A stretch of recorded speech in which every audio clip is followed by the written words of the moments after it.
divides each of these terms here. And this one does not have a GCF, so we move past it. Now factoring, there's a bunch of different types of factorings that you have learned or will learn. And you sort of go down a list. It's like, okay, it's not that one. Oh, it's that one, or not that one, not that one. Oh, it's that one. This is what I call A equals 1. And that's referring to this number here in the front. So in this type, you look at the last number. You're looking for two numbers that multiply to 45, but add up to 14. Okay. Now, maybe you know them already. I always like to make a list. This will help in future problems. It's not a super long list, but these are all the possibilities. Do any of these add up to 14? 15 and 1. They've got it. They're paired up. They're paired up together. So think of them. 9 and 5. Yes, 9 and 5. So the way you would write your answer is x plus 5, x plus 9. Okay. Now, have you guys already seen all of these different types of factoring? Like, are you more towards the end of the like? No, we just started it. You just started it. Okay. So we should do, this is not, is this for homework or is this just a practice? This is for homework. Okay. So we'll continue to work on this, but there's a slightly different way I would show you how to do this if we were just learning it fresh, to kind of illustrate each type. But we'll just jump right to number 2. Any questions on number 1 before we move on? No. Okay, so for number 2, it's kind of got the same form. It's this what I call A equals 1. There's a 1 in front of the n squared there, but this time it's negative 28 and negative 3. So with negative 28, you've got to find two numbers that multiply to negative 28 but add up to negative 3. The list, for doing this first time, it could feel like it's a huge list. It's not that bad though. It's negative 1 and 28, 1 and negative 28. So notice that 1 has to be positive, 1 has to be negative. Negative 2 and 14, 2 and negative 14. 3 does not work, but 4 does. So negative 4 and 7, 4 and negative 7, and you keep going. Again, 5 doesn't work, 6 doesn't work, 7 works, but we already have it on the other side of our list, so we know that this is complete. And just like in the previous problem, one of these will add up to negative 3. Wait, sorry. 4 and negative 7. Oh yeah, 4 and negative 7. Yeah. Now you know through 2 problems, you might think it's sort of towards the end. It really depends on the problem. Generally, it is kind of the ones that are closer together, but not always. You know, math's got a lot of exceptions. So it's good to write these out. Like it may seem tedious, but if you get the full list, you just have to look for the ones that add up to negative 3. You will never miss it. So you write this as n plus 4, n minus 7. And it is okay. Like if you were to switch the order, if somehow you said, okay, I like this as n minus 7, n plus 4, that's okay too. Okay. All right, so the next 2 problems have a GCF in it. So that's the added little wrinkle to these problems. They look more complicated than they actually are when they have a GCF. And that's why the paper says to look for a GCF first. So you look at the coefficients here. You look at the 2, and the 24, and you ask yourself, was there a number that goes into all of them? 2. 2, yeah. So the 2 goes on the outside, and if you're not sure what to put on the inside, you're dividing each of these by that GCF. So it's a squared plus a minus 12. Okay. What is the coefficient in front of a squared and a in this case? 1. Yeah, and sometimes it's good to write that. Positive 1 is different than negative 1, so maybe write that as well. You're just focused on what's inside parentheses. So you're not, that 2, just it's there. It's kind of, you know, trying to let it distract you. You only care about what's going on in parentheses. 2 numbers that multiply to negative 12 now, but add up to positive 1. So again, you're going to have 1 positive and 1 negative. Would you guys mind going through the list and seeing what you come up with for this one? Then negative 12 and 1. Okay. Negative 6 and 2. Okay. So notice I'm kind of going in an order where the smaller numbers on the left, bigger number on the right, that will help with organizing this. Okay. And then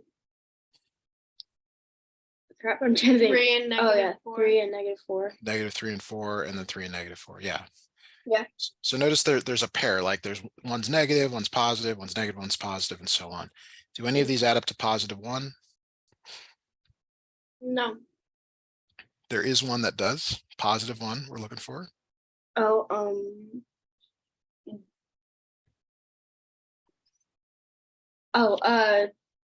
negative 3 and 4, yeah. Yes. Okay. So if you don't see it, just work it again. These almost always work out. They're not giving you any exceptions yet. So this becomes a minus 3, a plus 4, and then you have to remember to bring that 2 down.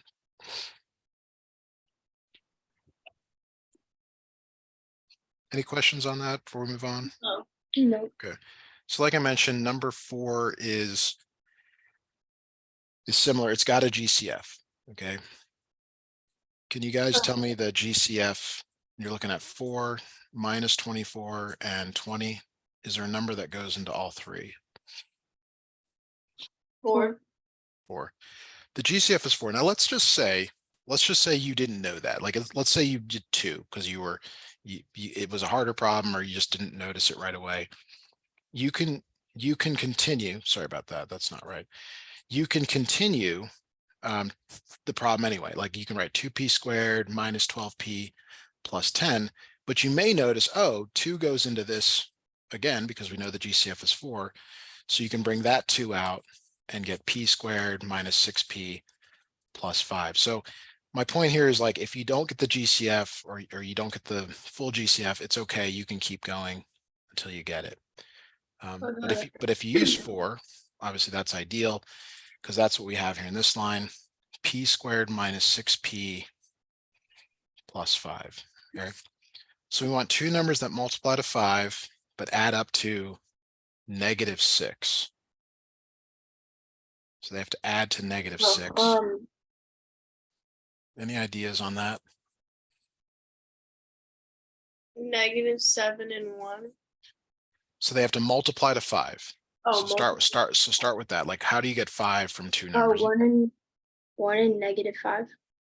So so be careful here because 1 and negative 5, they Oh, don't yeah, multiply. 1 and 5. Yeah, 1 and 5. Right. Now 1 plus 5 is 6, but we want negative 6.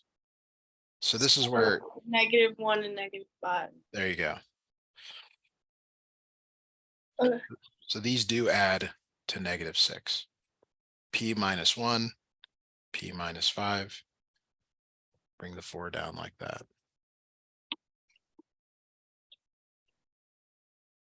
Okay. Any questions on that before we go to the other side? No.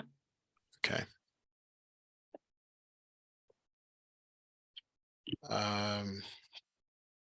Okay, I see. We're doing the additional factoring practice. Got it. All right. All right. So wait a second. We've already done, or are these related? I mean, is this just the other side? Oh, I see it. 1, 2, 3. I see what the instructor's doing. Got it. All right. Okay, so this is the first problem on the other side that you need to complete. Is that right? Yeah. Not this stuff above it, the 1, 2, and 3. Yeah. You do need to do 1, 2, and 3, or just the 4? No, just the 4. Okay, got it. All right. So this is like 1 and 2 that we did earlier. There's a 1 in front of x squared. There's a number over here that we've got to find two numbers that multiply to but add up to the middle number here. Okay. So this time, I want you guys to see if you can figure that out. You're welcome to share notes, compare notes.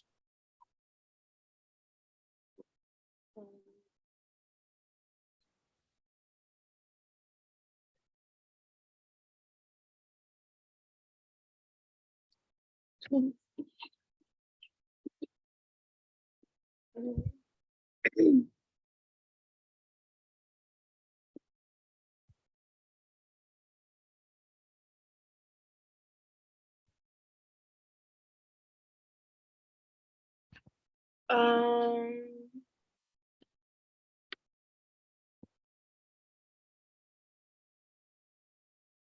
I don't know. I'm trying to figure it out. So did you make a list starting with 1 and 24? Yes. Okay, so one of the first things you should notice is that if you try to add those, you get a positive number. And we want a negative number, which means that they both have to be negative. Okay.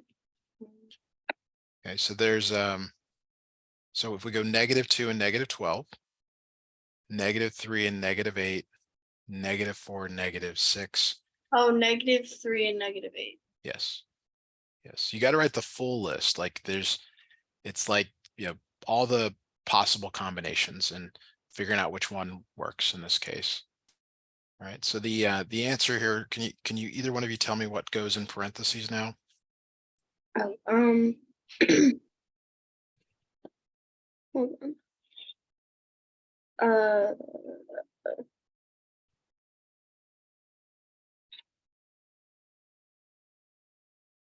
You know. No, I don't. I'm like, So let's go back and look at a previous problem here. So in this previous problem, we found that the answer on the right here was -1 and 5. oh, What went in parentheses? so it would be -3 and -8. X -3. -3 and the x -8. Yeah. And let me just go back and show you that in the other problems we did. I'll just highlight it like you did here. We got 3 and 4. It was a -3, a +4. Similarly, in the previous one, -7 and 4. That's why you do it. I mean, that's why you break it apart. It's so that you figure out what numbers go in parentheses like that. All right. Is that okay? Yeah. Getting clear? All right. Let's do number 7 next. Sometimes I do these out of order because they're easier for you guys in terms of like the natural progression of how you would learn these. So let's look at 7 next. It's more like the ones we've been doing. So again, the 1 in front, there's no GCF in this problem. And you're looking for two numbers that multiply to 48, but add up to -16. Now, are you guys allowed to use calculators in your class? Yeah. Okay, and I'm not anti-calculator, so if you want to have one out, what you're basically doing is taking 48 and dividing it by 1. Then you're checking 2. Does 48 does 48 evenly divide by 2? Yeah. And it does. So if you want to, calculator, I'd recommend using the one you're allowed to use in school, so not a phone, but that's up to you guys. These are both negative in this problem. And I want you to work this list and see if you can find the one that adds up to -16. Okay.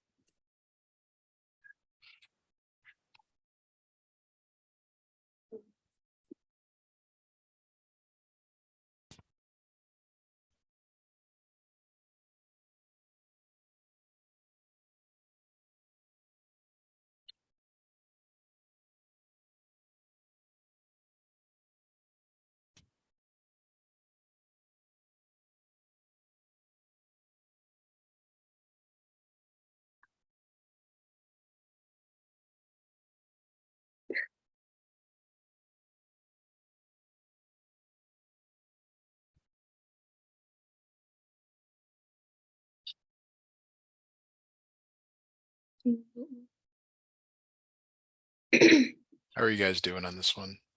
Kind of struggling, but Okay, is 48 divisible by 3? Yeah. yes, What is the other number? 16. -16. Is it divisible by 4? Yes. Okay, what is the result? 4. No, yeah, No. 22. No, 12. Why are we so okay? Yep. Okay, and then does 5 work? No. No. So does 6 work? Yeah. Now 7 does not work. And then notice how you wrap around your list. So that's how you know when to stop. If you wrap back around to that number, you stop. Okay. Okay, and then off to the side here, you would add these like -1 plus -48, -2 plus -24, -3 plus -16, and so on. And you stop when you get to the one that adds to. -16. It's Negative- negative So it would 4 be and negative 12. 4 and 12. Yes, Mhm. awesome. And just in the group setting, like, I don't know if one of you wants to alternate. It doesn't matter to me in the, I think this is great, but whatever you guys want to do, if it's not uncomfortable for you, keep yelling out the answers. I like that. So we've got parentheses now. What goes in parentheses? So it'd be X W. minus No, it'd be Oh. W minus 4. Why is it W, not X? Because Because X isn't in the equation. That's right. You gotta, and some teachers grade that way. They're like, well, if you don't use the right letter, I'm not going to give you credit. You got to think about that when you're working a problem like this one. Okay. Okay, we're going to go back to 6 next and tackle that problem here. All right, so this one's kind of awkward. First of all, it's a power of 3. You haven't seen that yet. But what you might notice is that there's an A in every single one of these. Okay, so your GCF, you probably had a unit on, or at least a lesson on GCFs at some point in the class. It can either be a number, a variable, or a letter, or it can be both. So in this problem, it's the variable. Okay, and what you look for is the lowest degree exponent, the lowest exponent. And it's this one here. What is the exponent when it's not written? Just What goes above the A but when it's not written? If you're not sure, that's okay too. I have no idea. It's a 1. oh yeah. So if it's not written, it's a 1. Sometimes it's good to write that, fill it in. So the lowest exponent is the GCF. So the GCF in this problem is A. So you bring an A out. And then if you're not sure what goes in parentheses, you're dividing each of these by A. So it'd be A squared Good. plus 6. no, just 6A, right? 6A. No, Yep. yeah, 6A. And Minus? then minus 16. Very good. Okay, so now our focus is going to be just on what's inside parentheses. Just this part. So now you need 2 numbers that multiply to -16, but they're going to add up to +6. So it's always product for the last one, sum to the middle one. With the negatives, you have both the positive and the negative possibility. Both of these multiply to -16. You're going to have to work through this list and see if you can come up with the ones that give you +6. So take a moment and see what you guys come up with. -2 and 8. Okay, that is correct. So you can stop when you get the right one. You don't have to keep going. The list is only just to make sure you get everything. So you don't go back and say, oh, this one didn't work. If it's well, you just forgot the one that didn't work. So yeah, so now what goes inside parentheses here? A minus 2 and then A plus 8. Good. And then you bring the A down. Mhm. Perfect. Questions on that? No. Okay. All right, so here's 8. All right, so the GCF in this problem, I'm gonna just tell you what it is. It's -1, right? And like someone needs to tell you this before you would know that it is -1. And the reason is we just, in math, there's a preference not to have a negative in front of squareds. It's like your shirt's tucked in or not tucked in, or like what's allowed, what's not allowed. It's a preference. It's not a great rule, but it is a rule. Now, when you factor out a -1, it changes the signs of everything. So it becomes -n, -30 on the inside. You can still divide by the negative, but it does just change the sign. Okay. Okay, so this time you're looking for two numbers that multiply to negative 30, but add to negative 1. That means one is going to be positive and one is going to be negative. Oh, okay.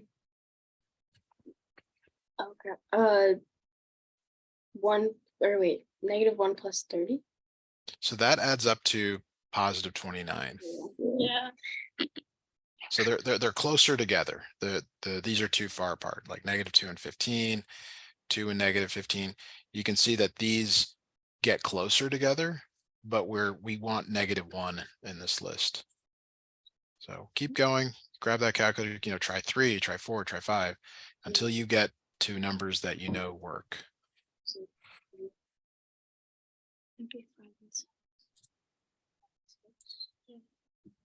Oh, 5 and Negative 5 and 6. Yes.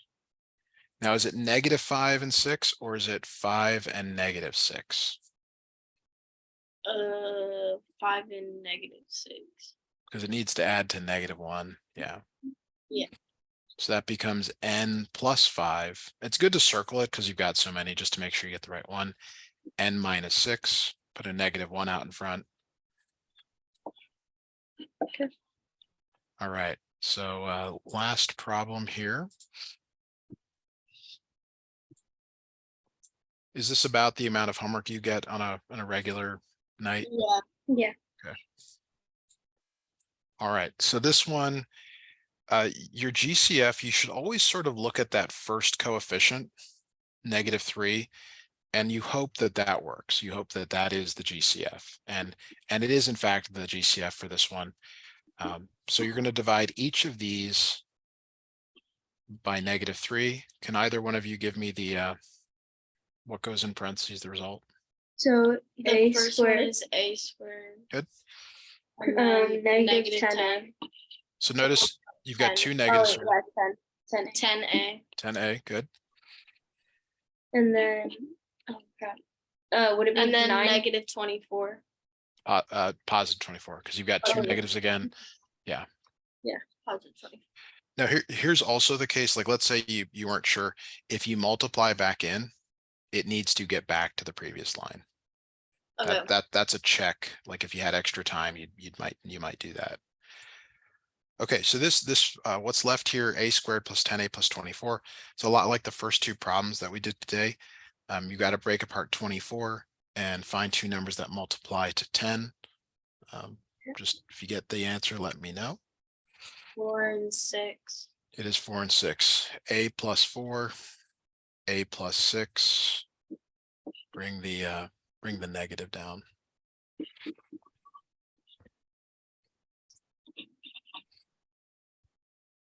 Okay. All right. Hey, is mom there to give her some feedback and give her some more information? Mother, Madre.